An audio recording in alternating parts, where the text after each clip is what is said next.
Good evening, everyone, and welcome to sunny South Florida here at the amazing Radio Echad studio. I'm here joined by my awesome technician, Jonathan.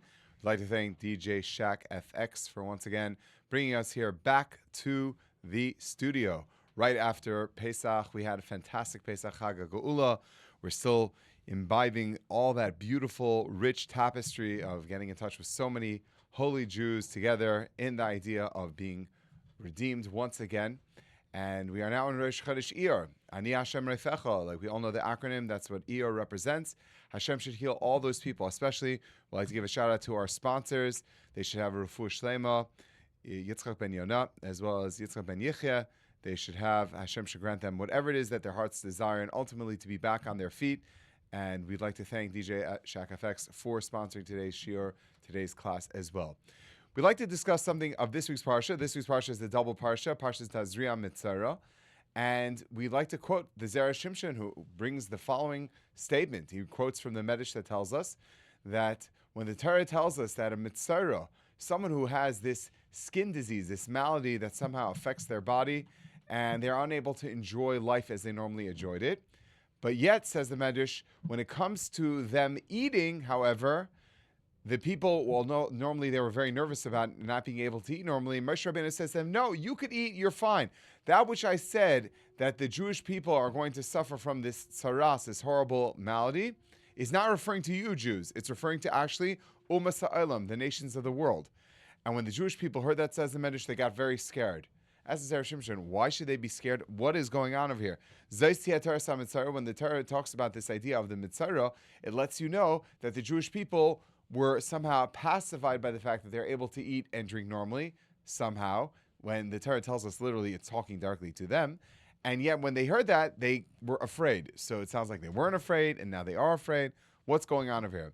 So says the Zera Shimshon, he brings down from a Medrash. The Medrash tells us that Amemar, Marzutra, and Ravashi, if you learn Bava Metzia, you'll see that these three, this trio usually were banding together, and they had a lot of stories that they were walking together and they went from one place to another.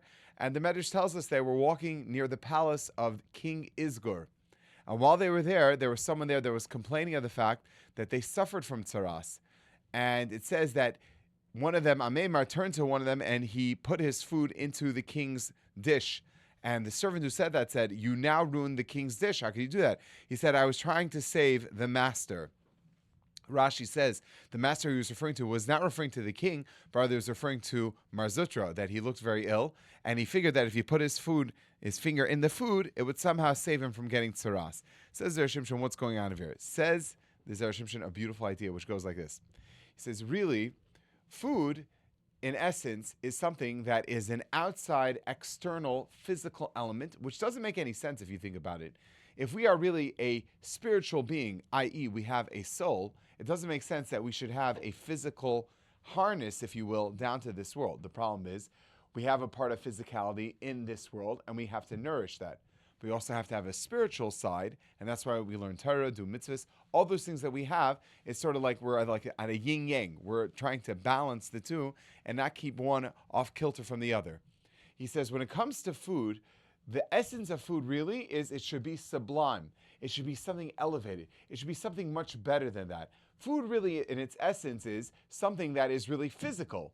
But yet, a Jew knows that the physical is transformed from that of physical and can actually nourish the spiritual as well, which is very unique.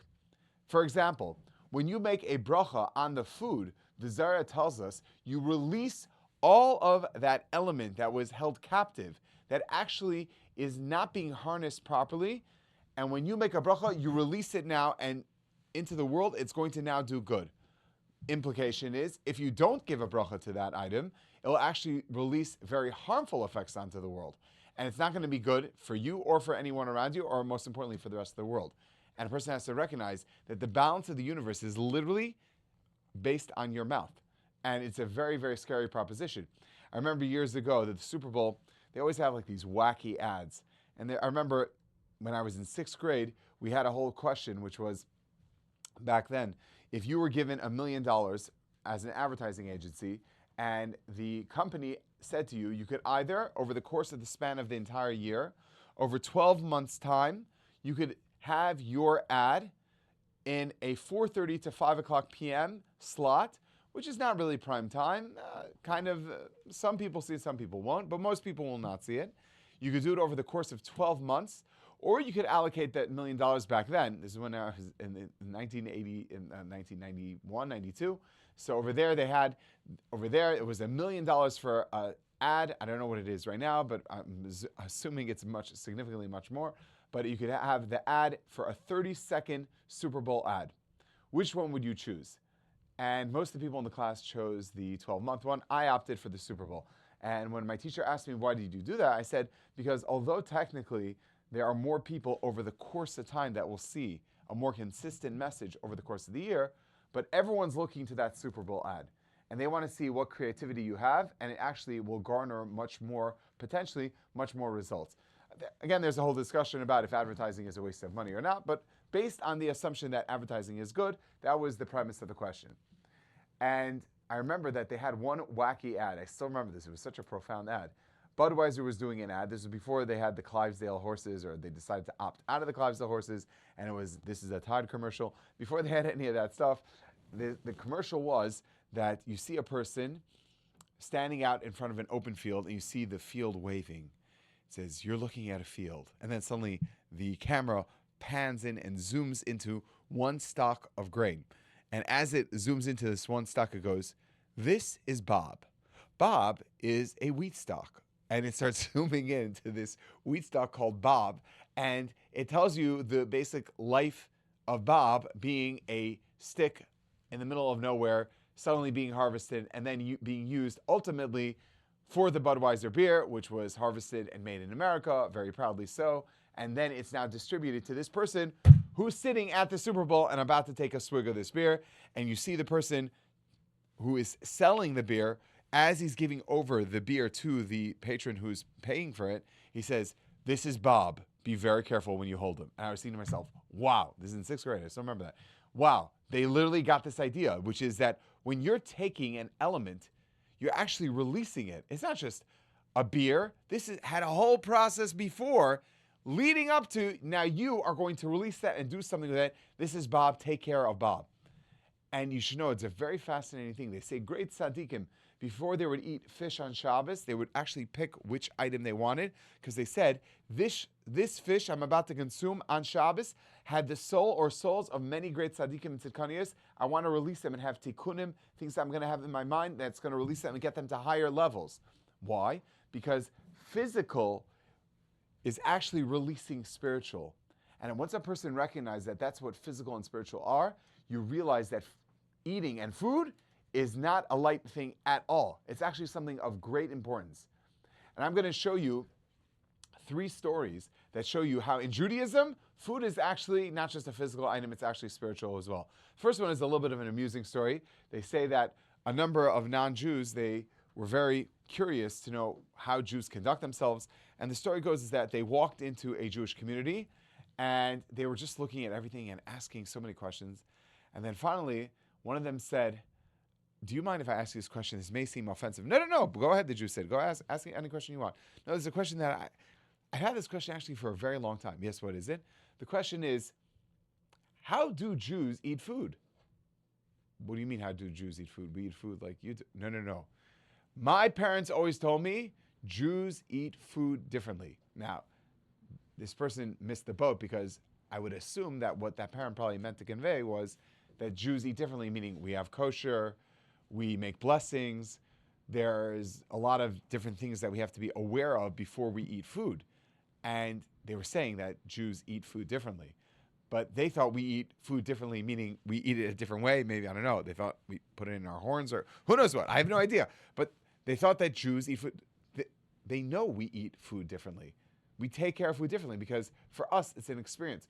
Karbanos in the Beis HaMikdash illustrate that experience. The Ramban tells us, the Rambam also, that the reason why Hashem chose the medium of karbanos, specifically that you're consuming holy meat, is because you are now getting closer to Hashem by having a visceral type of experience that you're able to touch, feel, sense, and taste. Literally, you were able to actually experience this spiritual sensation with Hashem. So this is the idea as well. They say a story that Rav Shach Zatzal, he said, when a Jew eats, it's different than a non-Jew. And the way he wanted to illustrate that was, he says, I remember when I was in Europe, all the newspapers were talking about the great sensation who unfortunately had to take leave of this world and had to go on to better pastures. And who was this great sensation? Who was it that they were talking about in the newspapers, Rav Shach said? He says, this was a person that won a competition.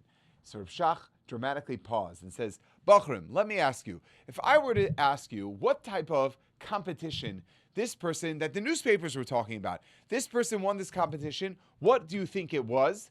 The Bachrim would say, math, chess. This person did some type of competition with construction, or maybe they came out with some type of refuah, some type of medicine that somehow advocated long life for mankind. I mean, there was a lot of things that you could think about. So Shach started laughing. He says, no, it was none of that. You know what this person, what he did, his accomplishment was his competition that he was? What it was that he won an eating contest. Like an eating contest? He said, yes. They had people timed, and they wanted to know how much of an item can this person consume. I'm assuming this is before the hot dog champion, Kobayashi, or Joey, I forgot what his last name is, but this guy that they keep creaming it every single year. They keep destroying every record of how many hot dogs they could consume. He says this person in Europe, he broke the record, and he had the long-standing record for years. No one could come even close to him. And unfortunately, he passed away. Why? Because at his past eating competition, he unfortunately did not pace himself too well, and he had intestinal ruptures, and unfortunately, he died. And therefore, everyone was mourning his loss. He says, that's how a person is going to be remembered? I will never forget this. I remember Essex on Coney in Flatbush. Somebody told me, growing up in Denver, Colorado, we never had something like that. I mean, we had the East Side Kosher Deli, but Essex and Coney, everyone's like, ooh, wow, you got to try this if you're ever in New York. I said, okay, fine, we'll try it. We'll go for the pastrami or the corned beef sandwich. Everyone says it's amazing. So I walk into the restaurant. This is the old restaurant. I don't know if they have that still, but I walked into the old restaurant. When I walked in, I saw off on the side a little plaque. I'm like, wow, they're actually putting dedications here. That's amazing. I was thinking to myself, that's a genius. Whoever thought of that? You get patrons to actually give Li'uli Nishmas or different sponsorships in a restaurant. That's pretty cool. And then I started laughing. What was it? On the side of one of the tables, dedicated in honor of the name of the certain person who is able to knock off 15 sandwiches. I was like, what? That is a person, and said, epics in gastronology. I was like, what? This is what the person's going to be remembered for? Seriously? That he was able to consume a tremendous amount of food? That's what the family members are going to be so proud of, that this person has a plaque dedicated for him or her, that they're able to do that. They had a number of years ago, I don't know if they still have this, in Yerushalayim, they have a certain restaurant called Norman's. In this restaurant, it was very famous that they had this massive, it was called a hamburger, but it was a meatloaf. The meatloaf literally was around this size, and I don't know that, but I just know that from friends of mine that told me this, for real, not like I'm saying a friend of mine, for real. I never walked into the place, I believe, and I never saw it, but they said it was a good 9 by 13 pan of a meatloaf, and they had these massive loaves of bread. They sliced the bread, the loaf of bread, and they put this meatloaf in. If you were able to fill your entire stomach with that meatloaf, you couldn't share it with anyone else, you ate the entire thing, totally bechinam, totally absolutely free. And not only was it free, you walked away with a Norman's t-shirt that I conquered the meatloaf. I don't know what the name of the sandwich was, but I conquered it. They gave it to you for free. So it was great. They got free advertising, and you became a hero. You were like a legend. You were a sensation, that you were able to overcome and eat that monster of a hamburger. And there were people who were able to do it. And I don't know, that's not transforming food from physical to spiritual. It's very physical, if you would ask me.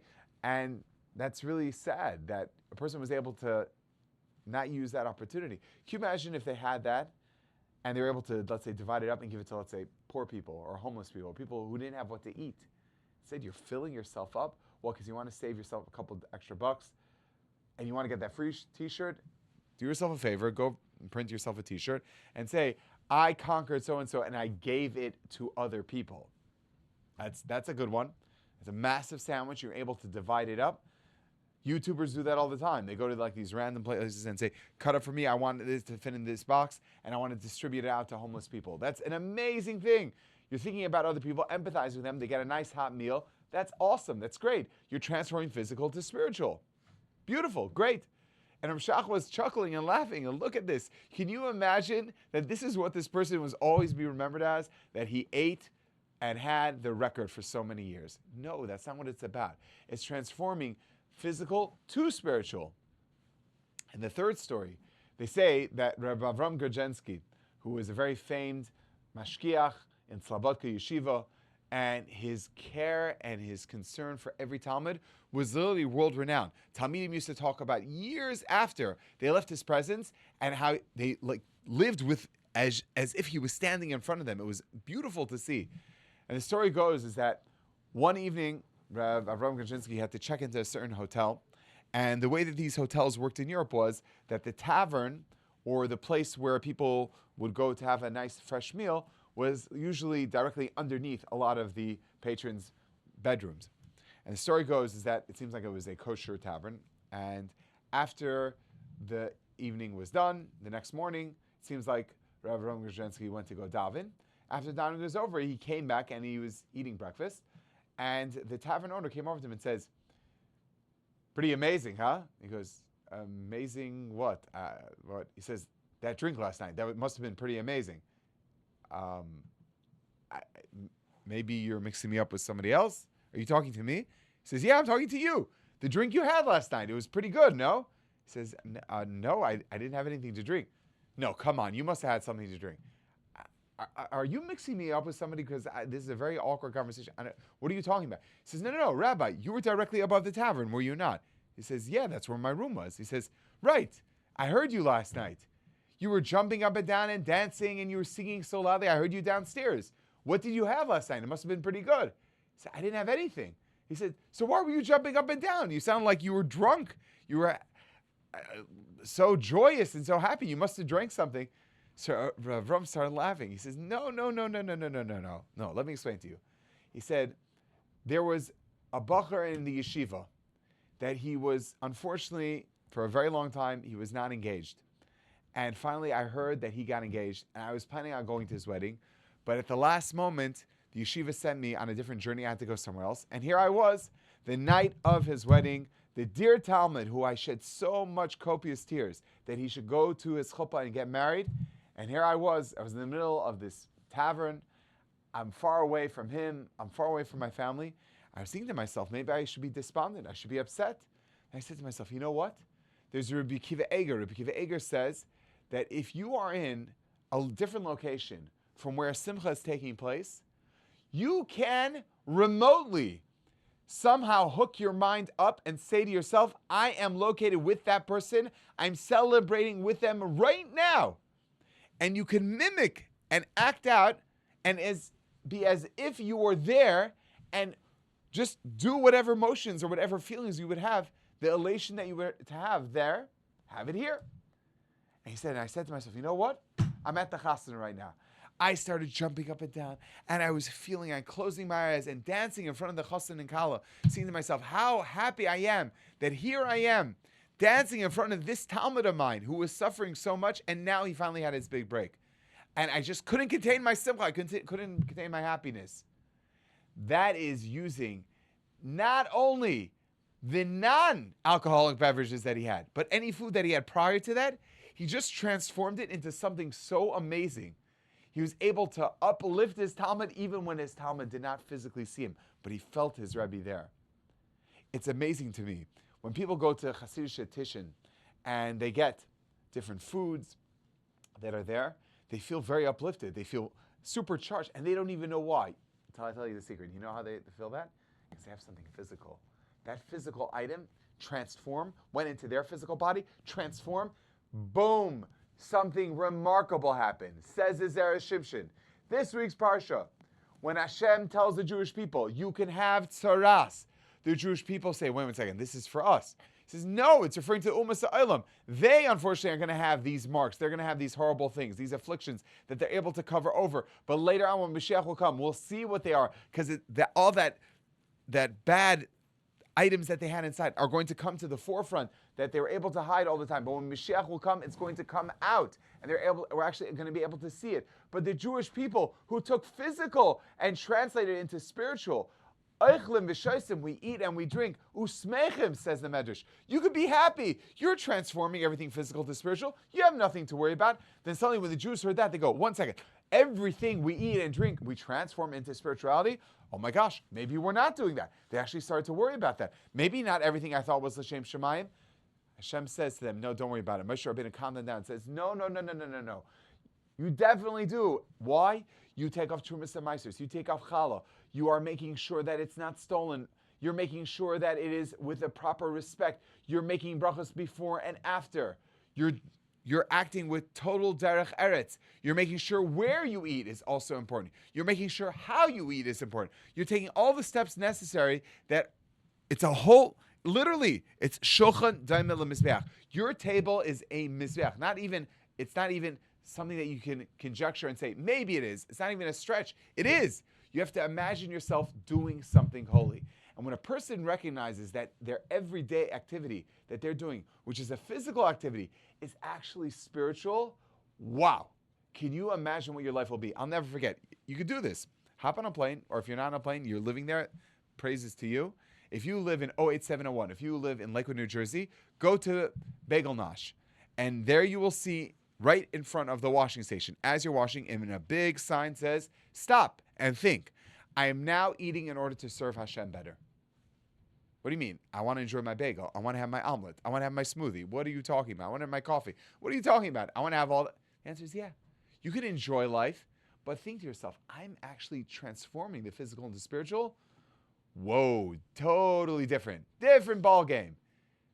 If a person is able to do that, can you imagine how powerful every physical item you have, anything that comes in contact to you, is holiness. Anything that comes in contact to you is potential energy that can be conformed and changed into something much more better, which is a spiritual element that didn't exist before. Or it's a released spiritual element that was trapped. You actually released it. How amazing is that? What power you have. And that's the idea of the Mitzvah. And I believe, and with this I'd like to conclude, I believe that could be another element as to why there's a question, which is, when the Mitzvah goes around and people want to talk to him, he has to yell out to people, Tameh, Tameh, leave me alone, I am impure, I'm impure. And the Mefarshim, everyone asks the question, which is, why are you repeating it twice? Just say it one time, Tameh, and that's it. He's already embarrassing himself. What does he have to say it twice for? The Torah is very careful about people's dignity, and we don't want people to feel bad about this stuff, so you have to say it twice. Answer is, when someone says Lashon Hara, what did they do? They use their tongue, which is a physical item, disparaging another person, which is in essence a spiritual entity. You took your physical and you maimed it. Not only do you maim the physical, you maim the spiritual too. A person has to say, Tameh, Tameh. I misused. Tumah comes from Lashon Heder, from removing. I had an opportunity to make light and joy and generosity of spirit, and instead I pulled that away. Tumah is a vacuum. It's not there anymore. You pulled that opportunity. You took away the physical and the spiritual. Tameh, Tameh, it's both. He had these two items that he took away. So he has to say to himself, what a horrible opportunity that I lost. Tameh, Tameh. If a person is able to tap into these things and realize that they could transform physical and make it spiritual, how beautiful and enriched this world is. So my bracha to you is that now, take every opportunity you have. You're in a beautiful physical world. Whatever it may be, look around and say, Hashem gave us so much senses for us to enrich this world and for us to experience this world. This is better than 4D. This is spiritual D. You're there in another world, another plane. And if we do that in Mitzvah Hashem, indeed, we'll have all the brachas that are associated with that will say to Hashem, it's tahar, tahar. It's kuloi tahar. It is all amazing. It is all pure. Have a good Shabbos to all of you. Shabbat Shalom, and thank you for listening. And most importantly, have a wonderful, awesome, amazing Chodesh, an amazing new month to everyone who's listening and watching. We really appreciate it, and have a great day.